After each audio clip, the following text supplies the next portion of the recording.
भुगतान शेष। आज आपको बताते हैं कि भुगतान शेष क्या होता है। मान लीजिए अपना देश है इंडिया, सेंट्रलाइज इंडिया है। इसके बाद अमेरिका, ऑस्ट्रेलिया, जापान, रसिया, चाइना, अफ्रीका, ये सब सारे देशों से इसका क्या आयात और निर्यात होता है। इंडिया क्या है? एक तरफ इंडिया है और रेस्ट ऑफ वर्ल्ड, देश के संपूर्ण विश्व के कुछ देश हैं। तो इनसे जो आयात निर्यात होता है, इसी चीज़ को भुगतान शेष कहा जाता है। इसको निकालने के लिए पहले आयात और निर्यात का रिकॉर्ड बनाया जाता है, कितना बिका, कितना आय हुआ। यदि आय ज़्यादा हुई और बेचा कम गया, बेचा ज़्यादा गया और मंगाया कम गया, तो देश भुगतान शेष आधिक्य में होगा। और अगर ये दोनों बराबर हुए तो भुगतान शेष बराबर होगा। और ये दोनों, अगर इनका मंगाया ज़्यादा गया, बेचा कम गया, तो मंगाया ज़्यादा गया तो रुपया ज़्यादा देना पड़ा, तो हानि की अवस्था होती है। इसको निकाला कैसे जाता है?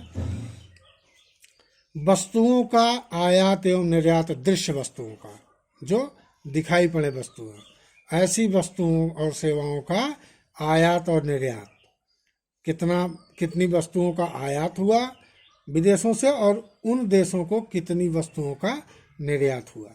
दूसरा टॉपिक है सेवाओं का आयात और निर्यात। सेवाएं जो अदृश्य हैं, जैसे डॉक्टर, तो उनका जो सेवाएं हैं, डॉक्टर का है, अध्यापक का है या वैज्ञानिकों का है, इन सेवाओं का जो आयात निर्यात किया जाता है, अपने देश में जो नौकरी करने आते हैं या अपने देश से जो विदेशों में नौकरी करने जाते हैं, इनका एक वो बनाया जाता है जिससे भुगतान शेष का पता चलता है।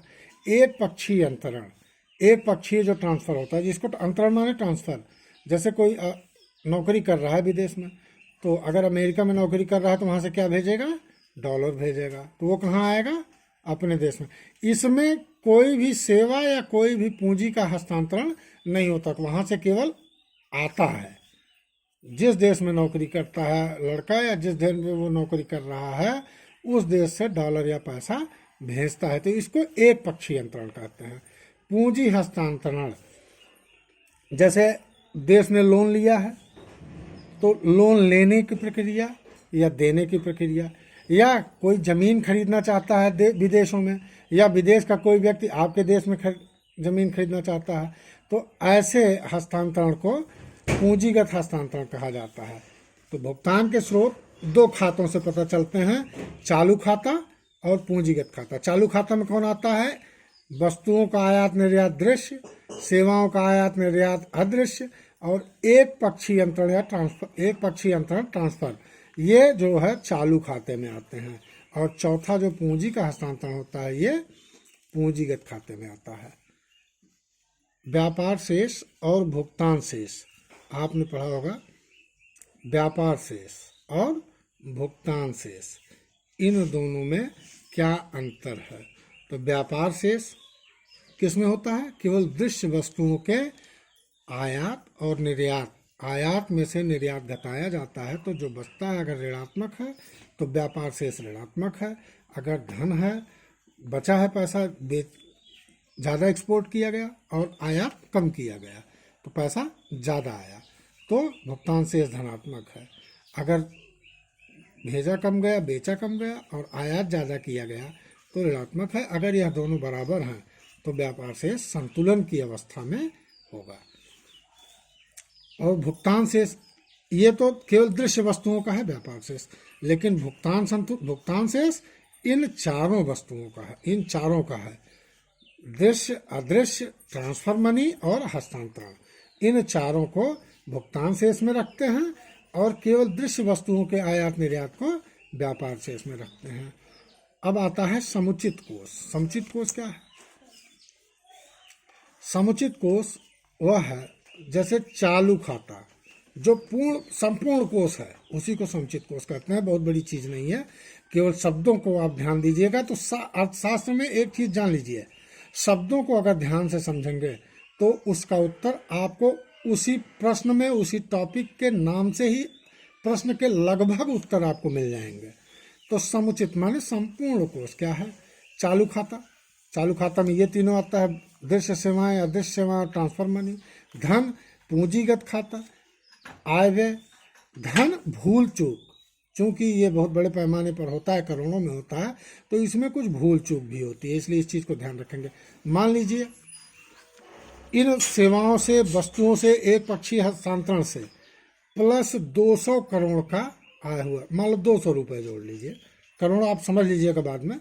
200 करोड़, 200 रुपये का आगमन आय हुआ। पूंजीगत हस्तांतरण में 100 रुपये की हानि हुई, तो 300 रुपये का ये आय हुआ और 100 रुपये की हानि हुई।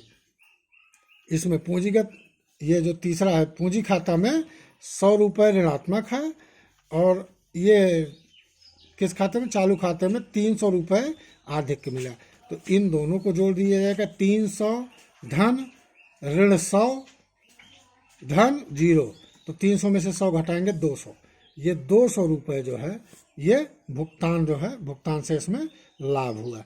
और इसी 200 को जब देश जो है अपने खाते में या किसी गुल्लक में, गुल्लक टाइप का समझ लीजिए कि जैसे आप अपना पैसा कहाँ रखते हैं? गुल्लक में रखते हैं। वैसे सरकार क्या करती है? सरकार का एक सरकारी कोष खाता होता है, उसमें यह पैसा चला जाएगा। अगर ये ऋणात्मक होगा, मान लीजिए ये ऋण 300 होता, चालू खाते में ऋण 300 होता, ये धन 200 होता, तो ये -200 होता, और -200 माने घाटा हुआ है भुगतान से इसमें। तो ये घाटा कहाँ से पूरा किया जाता है? सरकारी कोष खाते से इसको पूरा किया जाता। और अगर ये बच गया तो सरकारी कोष खाता में रख दिया जाएगा। भुगतान से संतुलन में अगर जैसे मान लीजिए चालू खाते में -300 रुपये आया, पूंजी खाते में +400 आया, तो दोनों को जोड़ने पर 100 रुपये आया। अगर ये धनात्मक है, सरप्लस है, तो भुगतान से संतुलन सरप्लस में है।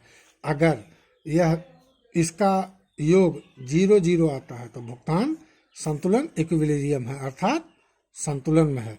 और अगर यह ऋणात्मक होता, मान लीजिए ये 300 प्लस होता, ऋण 400 होता, तो यहाँ -100 होता, तो भुगतान से इसका घाटा होता। अब एक चीज इसमें और बचती है, स्वायत्त और समायोजित मद।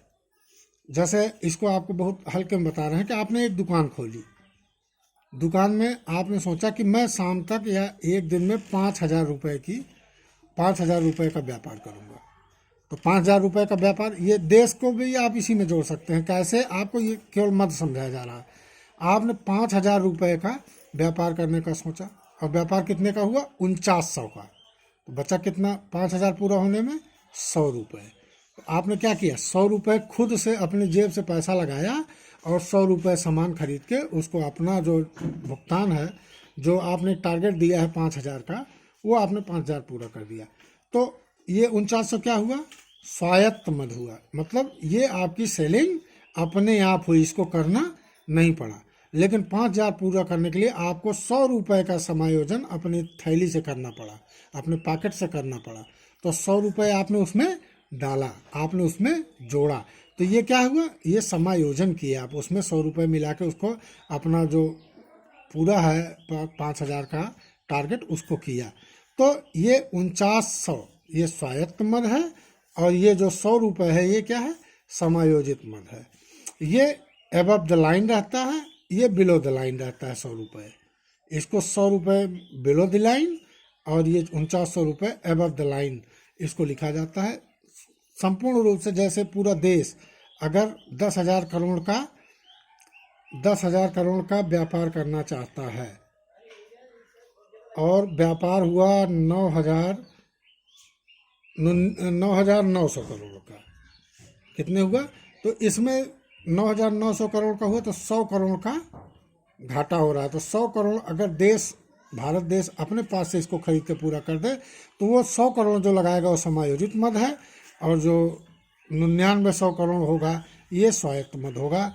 अब आपका माइक्रो इकोनॉमिक्स यहाँ पर ख़त्म होता है। इसके बाद अब हम माइक्रो इकोनॉमिक्स अगले पाठ से शुरू करेंगे। अब आप इसको पूरा पाठ माइक्रो इकोनॉमिक्स जो सेकंड पेपर है वो ख़त्म हो गया है, इसको आप लोग तैयार कर लीजिए। धन्यवाद।